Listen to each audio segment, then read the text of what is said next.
Отан отбасынан басталады. Әрбір ата-ана перзентінің болашағын ойлап, балам ертең кім болады, оқуын қалай төлеймін деп уайымдайтыны жасырын емес. Енді бұл уайымға орын жоқ. Елімізде мемлекет басшысының бастамасымен ұлттық қор балаларға бірегей жобасы іске қосылған еді.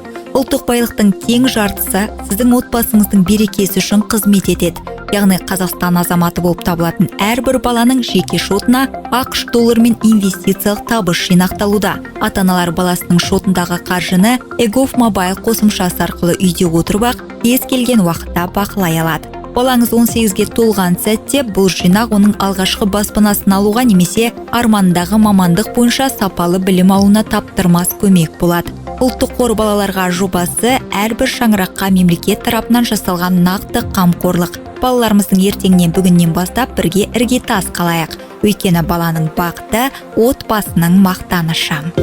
Ролик Мәдениет және ақпарат министрлігінің тапсырысы бойынша дайындалды.